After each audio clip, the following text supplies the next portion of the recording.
Hello to all students, my name is Sumit Rana. कैसे हैं आप सभी लोग? आशा करते हैं आप सभी लोग बहुत अच्छे होंगे।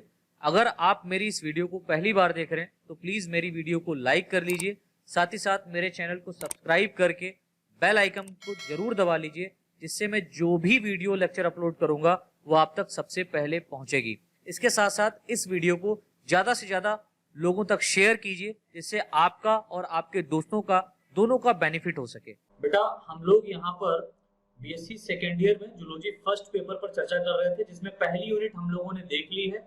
आज हम लोग सेकेंड यूनिट पर यहाँ पर डिस्कस करने वाले हैं। पहली यूनिट की सारी वीडियोस मैंने अपलोड कर दी हैं, मेरे चैनल पर अपलोड की गई हैं। आप उसको प्लेलिस्ट में जाकर के इजीली तरीके से देख पाएंगे। ठीक है, आज जो हम लोग डिस्कस करेंगे वो हमारी यूनिट सेकेंड रहेगी, और स्पेशली यूनिट सेकेंड में हम लोग डिस्कस कर रहे थे फाइलम कॉर्डेटा को। ठीक है, तो इस पेपर के अंतर्गत हम लोग डिस्कस कर रहे थे फाइलम कॉर्डेटा को। फाइलम कॉर्डेटा को मैंने बता दिया है कि दो ग्रुप में डिवाइड किया गया है। पहला ग्रुप यहाँ पर प्रोटोकॉर्डेटा दिया गया है, और दूसरा ग्रुप यहाँ पर क्या दिया गया है, यूरोकॉर्डेटा दिया गया है। हम लोग प्रोटोकॉर्डेटा के ऊपर डिस्कस कर रहे थे बच्चों। प्रोटोकॉर्डेटा को हम लोग एक रेनेटा भी कहते हैं, ये मैंने बताया हुआ है प्रीवियस क्लासेस में। सारी वीडियोस अगर आप प्लेलिस्ट में जाकर के नंबर वाइज नंबर वीडियो देखेंगे तब आपको अच्छे से समझ में आ जाएगा। तो यहाँ पर जो प्रोटोकॉर्डेटा ग्रुप है, इसको 3 सब फाइलम में डिवाइड किया गया है। ठीक है, जिसमें पहला जो सब फाइलम था वो हम लोग का था हेमिकॉर्डेटा, जिसमें हम लोगों ने बेलेनो क्लासेस को पढ़ लिया है, पूरा मैंने वीडियो अपलोड किया हुआ है। दूसरा यहाँ पर सिफेलोकॉर्डेटा है। सिफेलोकॉर्डेटा पर भी हम लोगों ने काफी चर्चा कर ली थी, इसके बारे में सब कुछ पढ़ लिया है। और इसमें हम लोगों को ब्रांकियोस्टोमा पढ़ना था, वो भी हम लोगों ने देख लिया है। आज जो हमारा टॉपिक रहेगा वो रहेगा सब फाइलम यूरोकॉर्डेटा पर। ठीक है, तो हम लोग यहाँ पर ग्रुप प्रोटोकॉर्डेटा के सब फाइलम यूरोकॉर्डेटा में क्या करेंगे बेटा, डिस्कस करेंगे। और यहाँ पर जो यूरोकॉर्डेटा सब फाइलम दिया गया है, इसमें जो ऑर्गेनिज्म आते हैं, इसकी एक खास बात पहले आप समझ लीजिए। देखिए, सब फाइलम यूरोकॉर्डेटा कहने का अर्थ क्या हुआ? यूरो मतलब हो गया यहाँ पर टेल। यूरो मतलब क्या हो गया? टेल मतलब पूंछ। और कॉर्डेट कहने का मतलब नोटोकॉर्ड, यानी कि ऐसे ऑर्गेनिज्म जिनके जीवन की किसी न किसी अवस्था में उनकी पूंछ में नोटोकॉर्ड पाई जाती है। उनकी पूंछ में क्या पाई जाती है? टेल में क्या पाई जाती है? नोटोकॉर्ड पाई जाती है।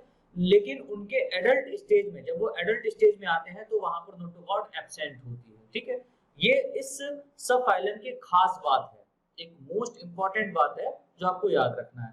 तो देखिए, इसमें जो ऑर्गेनिज्म एक रखा गया है जिसका नाम है हर्डमानिया। बहुत सारे ऑर्गेनिज्म यहाँ पर रखे गए हैं, हमको हर्डमानिया के ऊपर डिस्कस करना है। यहाँ पर जो ऑर्गेनिज्म हमको पढ़ना है वो है हर्डमानिया। हर्डमानिया को हम लोग एक कॉमन नेम से भी जानते हैं, जिसका नाम है सी स्क्वाड। ठीक है, हर्डमानिया को हम लोग सी स्क्वाड के नाम से भी जानते हैं। इसे सी स्क्वाड क्यों कहते हैं, ये भी हम लोग थ्योरी में ही देखेंगे आगे चल करके। आप देखते रहिए, वीडियो को पूरा देखिएगा तब आपको पूरी तरीके से समझ में आएगा। और इससे पहले अगर आप लोगों ने पहली यूनिट नहीं पढ़ी है तो पहले जाइए उसको कवर अप कीजिए, उसके बाद में सेकेंड यूनिट स्टार्ट कीजिएगा, तब आपको अच्छे से पूरा पेपर समझ में आ जाएगा। देखिए, यहाँ पर थ्योरी लिखा हुआ बेटा, लिखा हुआ सब फाइलम यूरोकॉर्डेटा में उन प्रोटोकॉर्डेट्स को इंक्लूड किया गया है जिनके केवल लार्वा स्टेज में टेल वाले पार्ट में, यानी पूंछ वाले भाग में नोटोकॉर्ड पाई जाती है। पूंछ वाले भाग में क्या पाई जा रही है बेटा? यहाँ पर नोटोकॉर्ड पाई जाती है।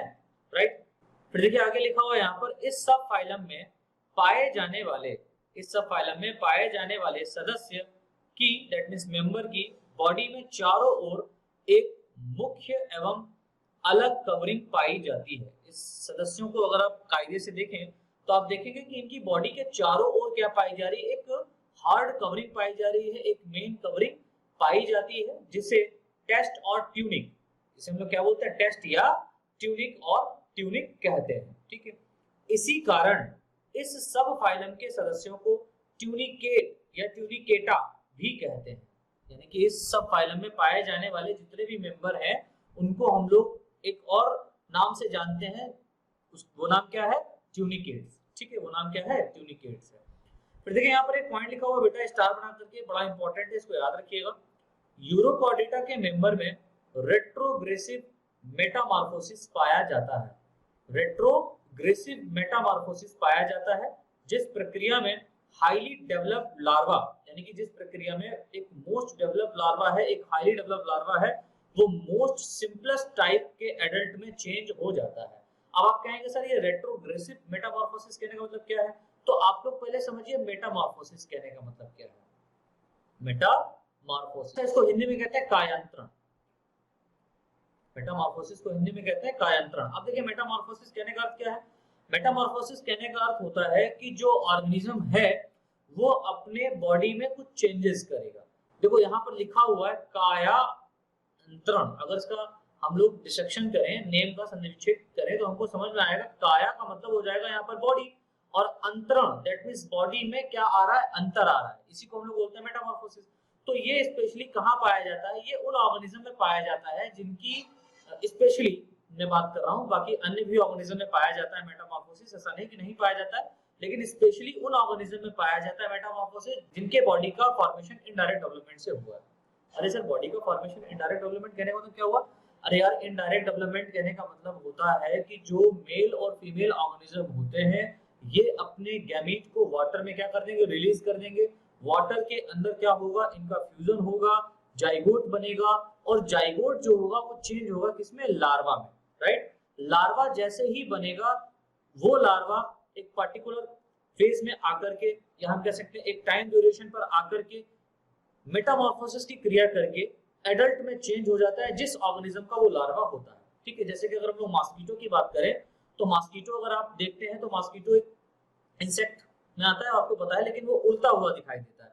लेकिन इसके अगर हम लोग लाइफ साइकिल की बात करें तो मॉस्किटो में एक लार्वा बनता है, ठीक है। मॉस्किटो में क्या बनता है, एक लार्वा बनता है जो वाटर में पाया जाता है, ठीक है। और वहां से वो क्या होता है, फिर मॉस्किटो में चेंज होता है, इसको समझिएगा। अगर आप मेढक को देखें, फ्रॉग को देखें, तो फ्रॉग क्या है? अरे यार आप फ्रॉग देख रहे हैं, मेढक देख रहे हैं, मेढक एक एम्फीबियन है, ठीक है। मेढक क्या है? मेढक एक एम्फीबियन है, राइट। अब अगर आप इसकी लाइफ साइकिल को देखें तो मेढक में भी एक लार्वा बनता है जिसको हम लोग क्या बोलते हैं, टेडपोल लार्वा। ये मेढक का जो टेडपोल लार्वा होता है ये लाइफ साइकिल को प्रोड्यूस करता है, ठीक है।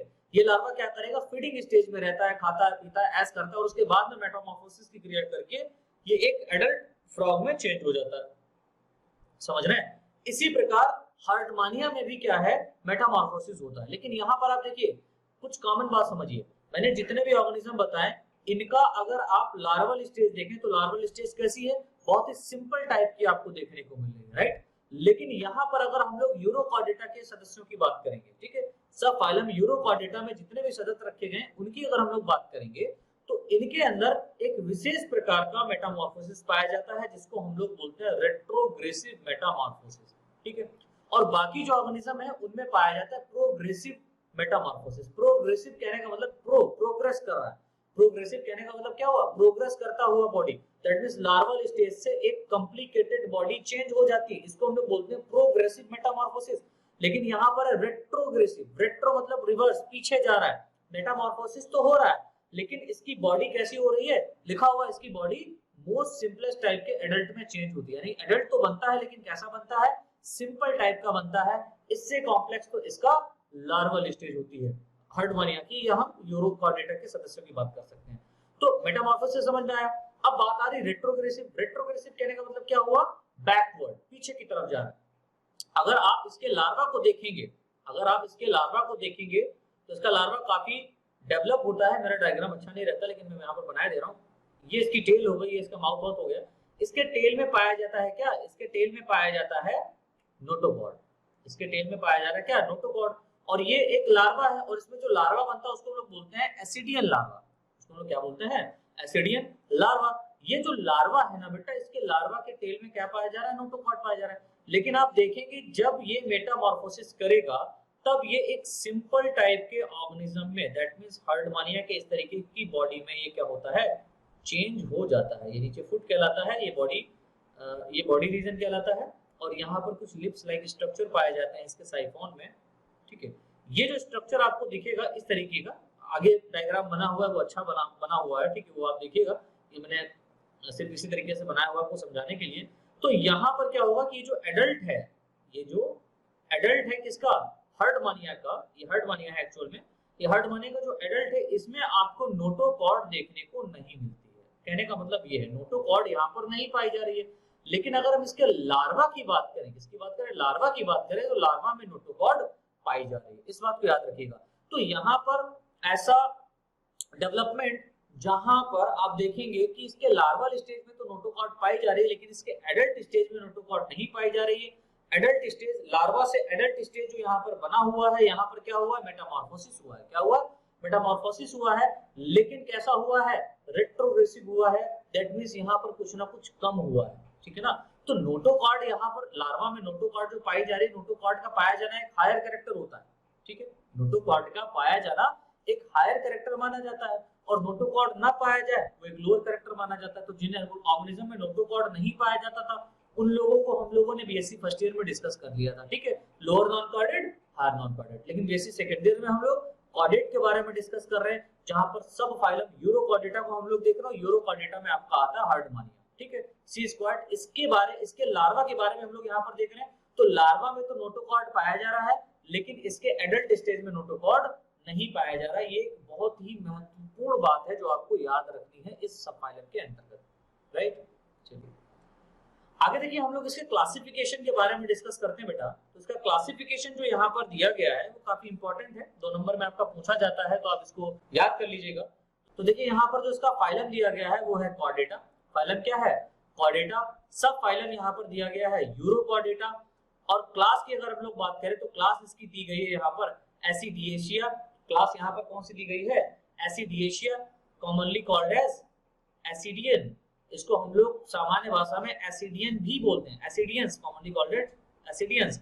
और सब क्लास यहाँ पर दी गई है प्लूरोगोना। सब क्लास आपकी कौन सी दी गई है, प्लूरोगोना। ऑर्डर यहाँ पर दिया गया है स्टोलिडो ब्रैंकिया। फैमिली यहाँ पर दी गई है पाइयूरिडी। और जीनस की अगर हम लोग बात करें तो जीनस यहाँ पर आपका रखा गया है हर्डमानिया, आपका नहीं बल्कि हर्डमानिया का जीनस यहाँ पर दिया गया है हर्डमानिया, जिसको हम लोग सी स्क्वायर्ड भी कहते हैं। अब इसकी कुछ महत्वपूर्ण बातें हैं वो देख लीजिए, यहाँ पर लिखा हुआ है हर्डमानिया सी वाटर में मोस्ट कॉमन फॉर्म में पाया जाने वाला यूरोकॉर्डेटा होता है। जो हर्डमानिया है बेटा, ये सी वाटर में मोस्ट कॉमन फॉर्म में पाया जाने वाला क्या है, यूरोकॉर्डेट है, ठीक है। जिसकी पूरे विश्व में 12 स्पीसीज पाई जाती है। होल वर्ल्ड में इसकी कितनी स्पीसीज पाई जाती है, 12 स्पीसीज पाई जाती है, ठीक है। इंडिया में टोटल 4 स्पीसीज पाई जाती है। अगर हम लोग हर्डमानिया की इंडिया की बात करें, इंडिया में इसकी कितनी स्पीसीज पाई जाती है, तो हम कह सकते हैं इंडिया में हर्डमानिया की टोटल 4 स्पीसीज पाई जाती हैं, जिनमें हर्डमानिया पैलिडा, मोस्ट कॉमन फॉर्म में पाई जाने वाली स्पीसीज है, मोस्ट कॉमन फॉर्म में पाई जाने वाली स्पीसीज है। दैट मींस सबसे पूरे विश्व में जो सामान्य रूप से हर्डमानिया की स्पीसीज पाई जा रही है वो कौन सी बेटा, पैलिडा स्पीसीज है। और टोटल यहाँ पर कितनी स्पीसीज खोजी गई है हर्डमानिया की, 12 स्पीसीज को खोजा गया है, ठीक है, जिसमें से 4 स्पीसीज हमारे इंडिया में पाई जाती हैं। आगे देखिए यहाँ पर हेडिंग पड़ी हुई है हैबिट एंड हैबिटेट। अब हमें इसके स्वभाव और आवास के बारे में पता होना चाहिए। इसका स्वभाव क्या है और इसका आवास क्या है उसके बारे में आपको नॉलेज होना चाहिए। तो देखिए यहाँ पर लिखा हुआ बेटा, हर्डमानिया मैराइन शॉलो वाटर में पाया जाने वाला एक सॉलिटरी ऑर्गेनिज्म होता है। हर्डमानिया कैसा होता है, मैराइन वाटर में पाया जाता है, दैट मींस समुद्री जलों में पाया जाएगा। शॉलो वाटर कहने मतलब उथले जल में, दैट मींस कम जहां पर गहरा जल होगा, या हम कह सकते हैं उथले जल में ये पाया जाने वाला सॉलिटरी ऑर्गेनिज्म। सॉलिटरी ऑर्गेनिज्म कहने का मतलब है एकल, अकेला निवही वास करने वाला, ठीक है, अकेला रहने वाला ऑर्गेनिज्म होता है। यह एक सेडेंटरी एनिमल होता है। ये कैसा होता है, सेडेंटरी कहने का मतलब होता है स्थानबद्ध, एक स्थान पर ये पाया जाएगा।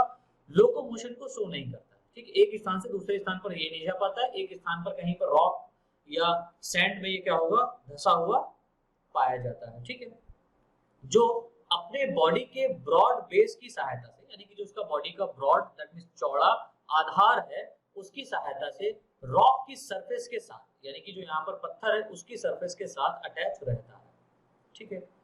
और अपने बॉडी के आधार पर डेवलप होने वाले फुट की सहायता से, अपने बॉडी के आधार पर डेवलप होने वाले फुट की सहायता से सैंड में एम्बेडेड रहता है। एम्बेडेड करने मतलब धंसा रहता है। सैंड मतलब रेत, रेत में क्या रहता है बेटा, ये धंसा रहता है, ठीक है।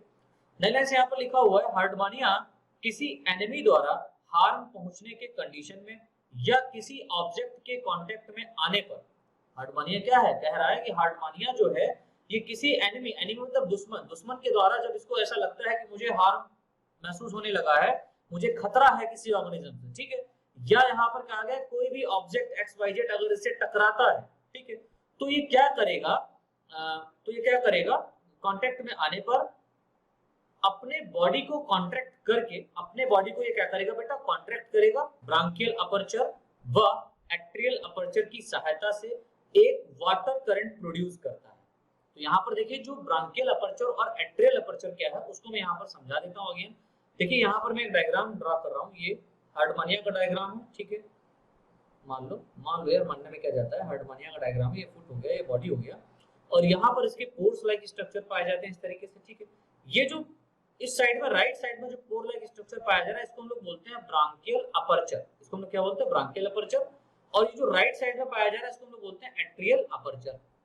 जो ब्रांकियल अपर्चर और एट्रियल अपर्चर होता है ये आपस में कनेक्ट रहता है ट्यूब के द्वारा, ठीक है, ट्यूब के द्वारा यहाँ कनेक्ट रहता है। जो ट्यूब होती है उसको हम लोग बोलते हैं ब्रांकियल साइफॉन और एट्रियल साइफॉन। ब्रांकियल साइफॉन और एट्रियल साइफॉन, यहाँ पर और भी बहुत सारे स्ट्रक्चर होता है। ये यहाँ पर क्या होगा कि इंटेस्टाइन, माउथ, इसोफेगस वगैरह वगैरह इसके जो ऑर्गन है इसके बॉडी में वो भी पाए जाते हैं, ठीक है। वो हम लोग डाइजेस्टिव सिस्टम में या आगे ब्लड सर्कुलेटरी सिस्टम में इनके ऑर्गन को डिस्कस करेंगे, राइट। तो यहाँ पर क्या समझा बेटा, यहाँ पर हम लोगों ने समझा कि देखो ये क्या कह रहा है, हार्डमानिया किसी एनिमी द्वारा हार्म पहुंचने की कंडीशन में या किसी ऑब्जेक्ट के कांटेक्ट में आने पर अपने बॉडी को कॉन्ट्रैक्ट करके अपने ब्रांकियल अपर्चर व एट्रियल अपर्चर की सहायता से एक वाटर करंट, क्या कर रहा है, वाटर करंट को फ्लो करता है। दैट मींस यहाँ से क्या करता है, वाटर एंट्री करता है और यहाँ से क्या करेगा, वाटर बाहर की ओर निकलेगा। तो ये क्या करेगा, जैसे ही कोई एनिमी इसके कांटेक्ट में आता है तो ये कॉन्ट्रैक्ट करेगा, कॉन्ट्रैक्ट करने के बाद में इसकी बॉडी के अंदर जो वाटर है उसको ये पिचकारी के रूप में बाहर निकालेगा, ठीक है। तेजी से वाटर करंट को बॉडी के बाहर फ्लो करता है, जिससे जो ऑर्गेनिज्म इसके पास जा रहा था या जो इसका एनिमी होगा वो इस वाटर करंट को देख करके डर जाता है और वो इससे दूर भाग जाता है, ठीक है। तो इसने अपने आप को बचाने के लिए ये एक मॉडिफिकेशन किया। आगे देखिए लिखा हुआ है जिसमें एनिमी डर जाता है, ठीक है। इसी स्पेशल कैरेक्टर के कारण हार्डमानिया को कॉमनली सी स्क्वाड भी कहते हैं। तो इसे सी स्क्वाड क्यों कहते हैं, क्योंकि ये जब किसी एनिमी की कांटेक्ट में या जब ये किसी ऑब्जेक्ट के कांटेक्ट में आता है बेटा, तब ये क्या करता है, अपने बॉडी से एक वाटर करंट को बाहर की ओर निकालता है, जिससे एनिमी और जो ऑब्जेक्ट है वो इससे डर जाएगा, वो इससे दूर हट जाएगा और ये इसकी जान बच जाती है, ठीक है। इसी कारण इसको हम लोग क्या बोलते हैं, सी स्क्वाड कहते हैं। अब देखिए नेक्स्ट जो हेडिंग हमारी रहेगी वो रहेगी एक्सटर्नल मॉर्फोलॉजी।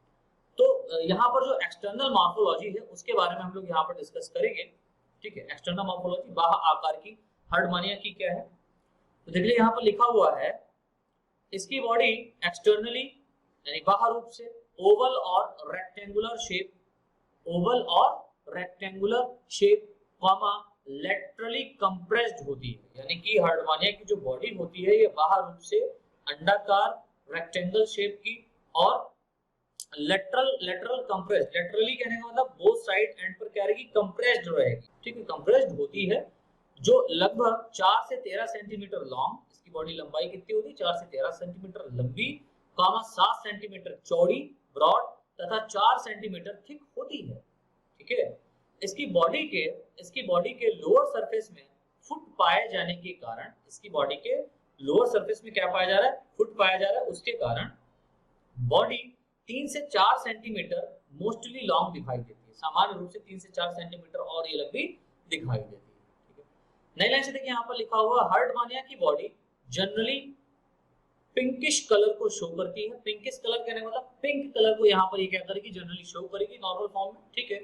जो इसकी स्किन के नीचे, अगर हम इसकी स्किन की बात करें, उसके नीचे पाई जाने वाली ब्लड वेसल्स में प्रेजेंट ब्लड के कारण शो होता है। तो इसकी बॉडी का जो पिंकिश कलर शो हो रहा है वो किसके कारण शो हो रहा है, इसके स्किन के ठीक नीचे ब्लड वेसल्स पाई जा रही हैं, ठीक, और ब्लड वेसल्स के अंदर जो ब्लड फील्ड है उसके कारण ही क्या होता है, इसका बॉडी जो है कैसा शो होता है, पिंकिश कलर का शो होता है। लेकिन खास बात क्या है कि जो हार्डमानिया के प्रिजर्व, दैट मींस रक्षित किए गए हार्डमानिया के स्पेसिमेन, जो हार्डमानिया के स्पेसिमेन प्रिजर्व किए गए हैं उनके कलर की बात करें, रक्षित किए मतलब अगर आप जब लैब में जाते हैं, आप लोग कॉलेज गए होंगे तो लैब में आप लोगों को ये दिखाया गया होगा हार्डमानिया, अगर आप उस हार्डमानिया को देखेंगे तो उसका कलर जो होगा बॉडी का वो कैसा दिखाई देगा, येलो या ब्राउन कलर का दिखाई देता है, शो करता है। क्यों, क्योंकि वो प्रिजर्व किया गया है, वो डेड ऑर्गेनिज्म है, ठीक है। तो यहाँ पर क्या लिखा है, स्पेसिमेन येलो और ब्राउन कलर को शो करते हैं, राइट। अब हम लोग यहाँ पर इसके देखते हैं डिवीजन ऑफ बॉडी के बारे में, ये काफी इंपॉर्टेंट है, डिवीजन ऑफ बॉडी, इसके बॉडी में कितने डिवीजन दिए गए हैं, ठीक है, इसके बॉडी को कितने पार्ट में डिवाइड किया जा सकता है। तो लिखा हुआ है हर्डमानिया की बॉडी मुख्यतः 2 पार्ट में डिवाइड रहती है। हर्डमानिया की जो बॉडी है बेटा वो मेनली कितने पार्ट में डिवाइड रहती है, 2 पार्ट में डिवाइड रहती है, जिनमें नंबर 1 मुख्य शरीर that means body proper and number 2 foot that means पाद होता है, ठीक है। तो डिवीजन ऑफ बॉडी की अगर हम लोग बात करें तो इसके बॉडी को हम कितने पार्ट में डिवाइड कर सकते हैं, 2 पार्ट में डिवाइड कर सकते हैं। पहला पार्ट यहाँ पर मेन प्रॉपर बॉडी होगा और दूसरा पार्ट यहाँ पर क्या होगा, फुट होगा, पाद होगा। तो देखिए यहाँ पर जो बॉडी प्रॉपर है उसका क्या कहना है, ठीक है, इस पे क्वेश्चन आता है, शॉर्ट नोट आपका आ सकता है। तो देखिए इसमें लिखा हुआ है हर्डमानिया की बॉडी का मेन पार्ट बॉडी प्रॉपर के फॉर्म में होता है, बॉडी प्रॉपर के रूप में होता है, जो टेस्ट और ट्यूनिक द्वारा कवर्ड रहता है। टेस्ट और ट्यूनिक क्या है सर, इसकी हार्ड कवरिंग जो है ना, इसकी हार्ड कवरिंग दैट मींस जो प्रोटेक्टिव कवरिंग है इसके चारों तरफ, इसके बॉडी के चारों तरफ जो पाई जाती है उसी को हम लोग टेस्ट या ट्यूनिक कहते हैं, समझ रहे हैं, टेस्ट या ट्यूनिक द्वारा कवर्ड रहता है। इसकी बॉडी में एक थिक स्किन लेयर जैसी मेंटल लेयर अरेंज रहती है। अगर हम इसके बॉडी में स्किन लेयर की बात करें तो ये काफी थिक रहती है और वो जो थिक लेयर यहाँ पर स्थित है उसको हम लोग मेंटल लेयर कहते हैं, ठीक है, मेंटल लेयर के फॉर्म में अरेंज रहती है। ध्यान से देखिए बेटा यहाँ पर लिखा हुआ है बॉडी प्रॉपर के बोथ एंड ट्यूबुलर स्ट्रक्चर के फॉर्म में अरेंज रहते हैं। बॉडी प्रॉपर के बोथ एंड ट्यूबुलर स्ट्रक्चर के फॉर्म में अरेंज रहते हैं। अभी मैंने बताया था, ये देखिए एक एंड ये है, दूसरा एंड ये है, तो दोनों एंड क्या है, ट्यूबुलर स्ट्रक्चर के फॉर्म में अरेंज है, ठीक है, अरेंज रहते हैं, जिन्हें साइफोन कहते हैं। जिन्हें क्या कहते हैं बेटा, साइफोन कहते हैं। ध्यान से देखिए यहाँ पर लिखा हुआ है हर्डमानिया की बॉडी में एक ब्रांकियल साइफोन व एक एट्रियल साइफोन पाया जाता है। That means branchial aperture, atrial aperture दोनों किससे जुड़े होते हैं, ब्रांकियल साइफोन और एट्रियल साइफोन के थ्रू, ठीक है। यह दोनों साइफोन बॉडी के बाहर की ओर एक ओपनिंग द्वारा ओपन होते हैं, जिन्हें ब्रांकियल अपर्चर व एट्रियल अपर्चर कहते हैं। समझ में आया बच्चों? तो इसका हो गया ये ब्रॉड बॉडी प्रॉपर। अब इसमें कुछ आगे और खास बात लिखी हुई है, जैसे इसमें लिखा हुआ है देखें, इनमें से कॉमनली ब्रांकियल अपर्चर को हर्डमानिया का माउथ तथा एट्रियल अपर्चर को एनस के फॉर्म में माना जाता है। अरे सर ऐसा क्यों माना जा रहा है? इसका जो ब्रांकियल अपर्चर है इसको हर्डमानिया का माउथ माना जा रहा है और जो यहाँ पर एट्रियल अपर्चर है उसको हर्डमानिया का एनस माना जा रहा है। तो ये ब्रांकियल अपर्चर है, ये एट्रियल अपर्चर है, इसको माउथ कह रहे हैं और इसको क्या कह रहे हैं बेटा, एनस कह रहे हैं। सर ऐसा क्यों?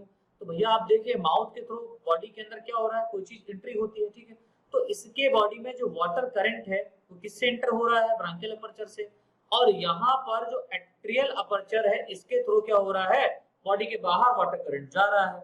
तो बॉडी के बाहर जो भी वेस्ट मटेरियल निकलता है, ठीक है, उसको एनस के द्वारा निकाला जाता है। तो यहाँ पर जो एनस है, एनस के रूप में हम इसको एट्रियल अपर्चर कह सकते हैं, ठीक है, एट्रियल अपर्चर को एनस के रूप में हम लोग कह सकते हैं, ठीक है।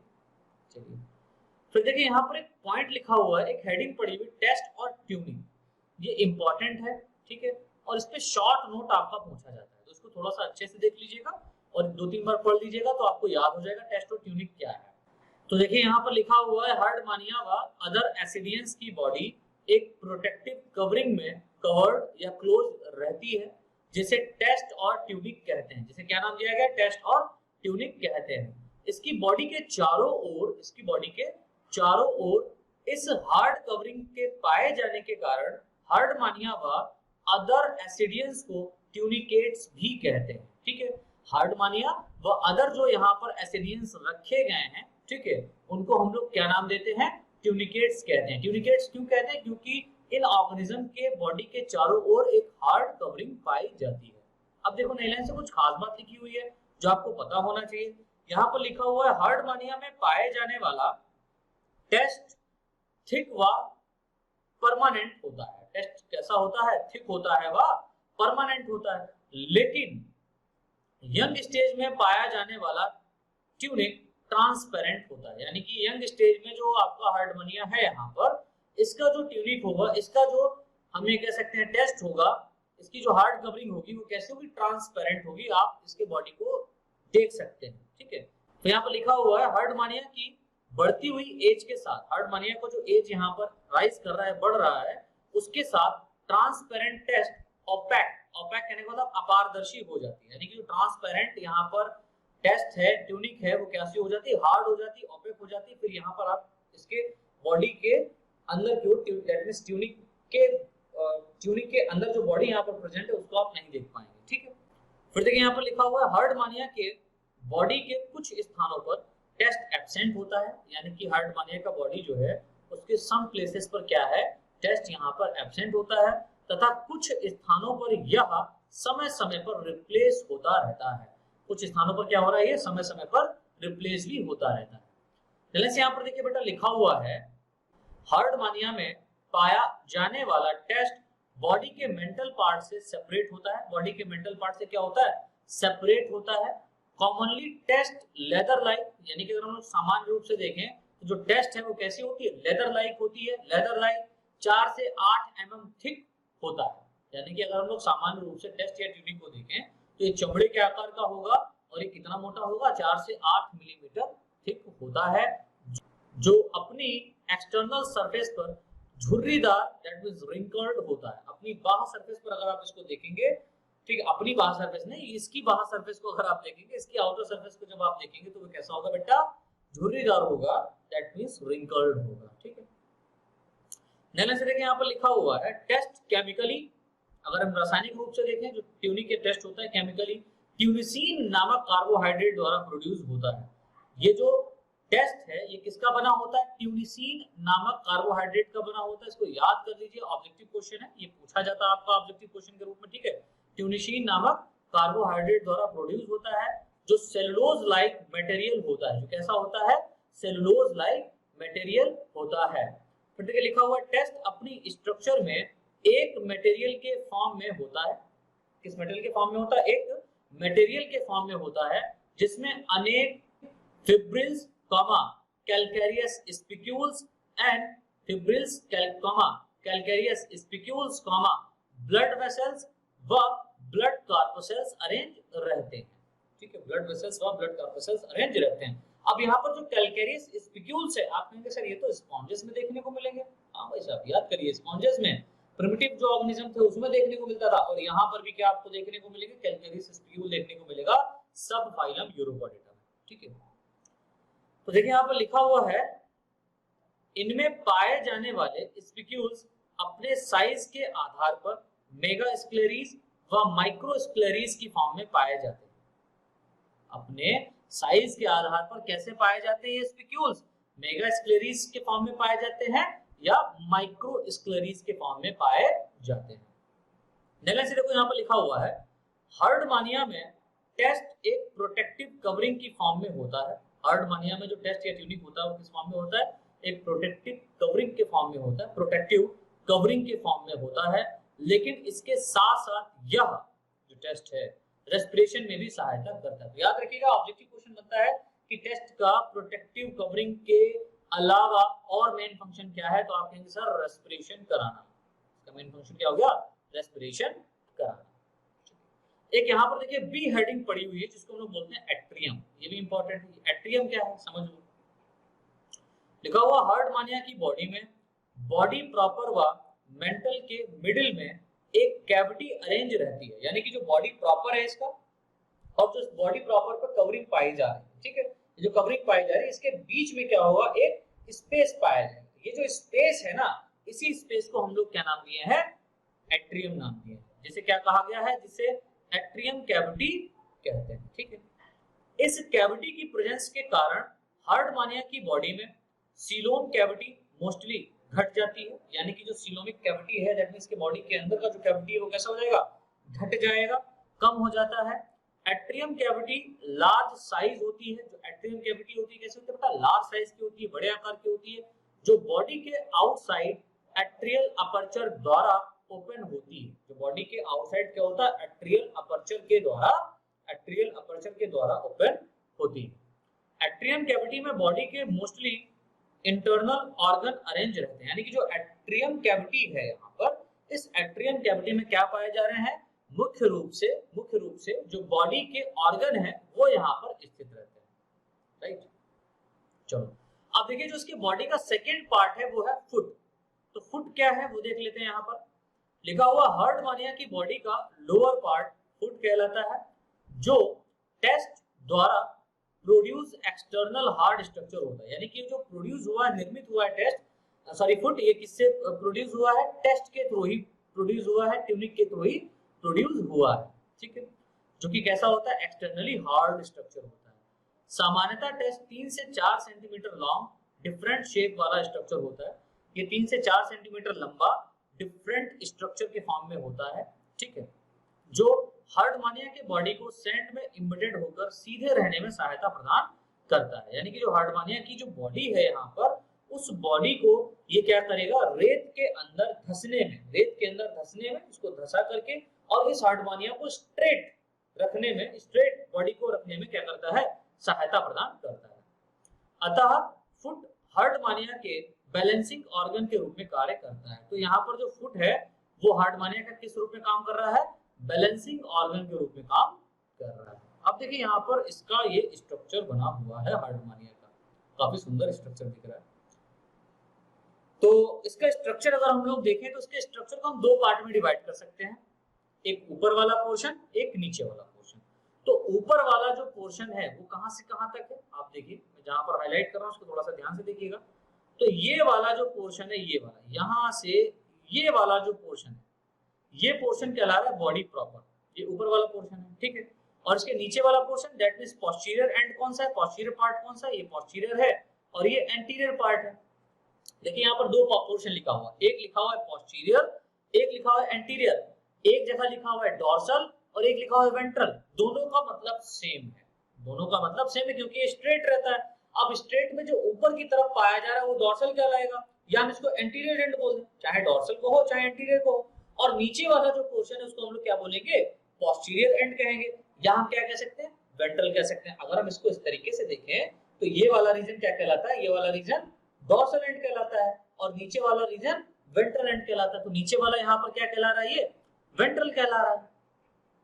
ये क्या कहला रहा है? वेंट्रल कहला रहा है। और ये क्या कहला रहा है? डोर्सल कहला रहा है। ठीक है, तो जो डोर्सल एंड की तरफ पाया जा रहा है वो बॉडी प्रॉपर है, और जो वेंट्रल या पोस्टीरियर एंड की तरफ पाया जा रहा है वो उसका क्या है? फुट है। फुट का मेन फंक्शन क्या होता है?